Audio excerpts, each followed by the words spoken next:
ফেনী বিপদগ্রস্ত।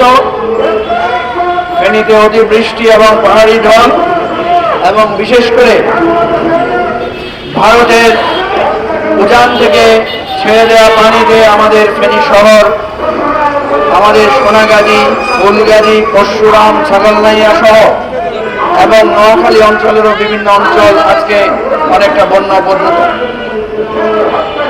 আমরা এখানে রাজপথে দাঁড়িয়েছি আমাদের কথাগুলো বলার জন্য যে আমাদের ফেনীর জনগণ, আমরা এখানে ত্রাণ বা পুনর্বাসনের দাবি নিয়ে আসি নাই। ত্রাণ বা পুনর্বাসন আমাদের অধিকার।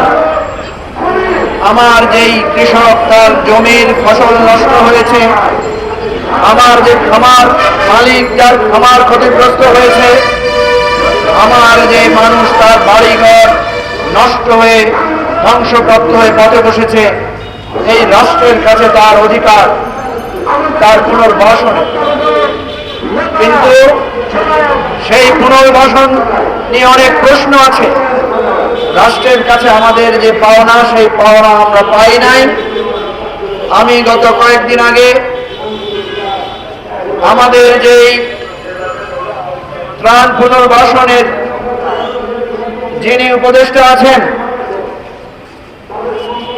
কর্নেল ফারুক আজম বীর প্রতীকের সাথে সাক্ষাৎ করে ওনাকে আমি বিস্তারিত বিষয়গুলো জানিয়েছি। ফেনীতে যে সমস্ত জায়গায় ভাঙন হয়েছে, ফেনীর নদীগুলো ভরাট হয়েছে, ফেনী পৌরসভার বিভিন্ন নালা নর্দমা সেগুলো পরিষ্কার করা হয় নাই, সেখানের কারণে জলাবদ্ধতা তৈরি হয়েছে। আমি দেখলাম উনি সব বিষয় জানেন। আমি ওনাকে বললাম, যেখানে স্থানীয় প্রতিনিধিরা নাই, আপনারা জানতেন যে এই বর্ষাকালে সমস্যা হবে, তাহলে আপনারা কোনো বিশেষ ব্যবস্থা কেন নেন নাই?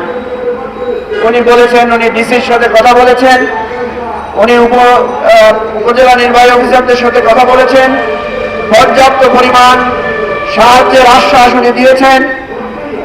আমি ওনার কাছে অনুরোধ করেছি, আমাদের সাহায্য তো আমরা চাই, কিন্তু তার চাইতেও বেশি চাই আমাদের একটা স্থায়ী সমাধান। বাঁধগুলো শীঘ্রই সংস্কার করতে হবে। বিশেষ করে মুসাফর ক্লোজার, এটা সারা বাংলাদেশে আলোচিত একটা ইস্যু, সেটা সংস্কারের উদ্যোগ নিতে হবে এবং যেখানে যেখানে বাঁধ ভেঙে গেছে সেখানে বাঁধ সংস্কার করতে হবে এবং ফেনী শহরের এই জলাবদ্ধতার একটা স্থায়ী সমাধান দিতে হবে। আমি ওনাকে অনুরোধ করেছি, আমরা ফেনীর প্রতিনিধিদের কাছ থেকে বিস্তারিত বিষয়গুলো জানার পরে আপনার কাছে আবার আসব এবং আপনার কাছে আমাদের দাবিগুলো, আমাদের প্রত্যাশাগুলো তুলে ধরব। আমি ওনাকে অনুরোধ করেছিলাম, আমরা খুব খুশি হব যদি আপনি একটু ফেনীর দুর্গত এলাকাগুলো পরিদর্শন করেন।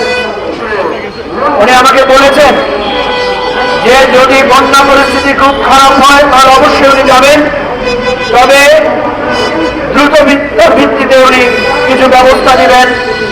আমি জানতে পেরেছি যে উনি সচিব সাহেবকে গতকাল সেখানে পাঠিয়েছেন।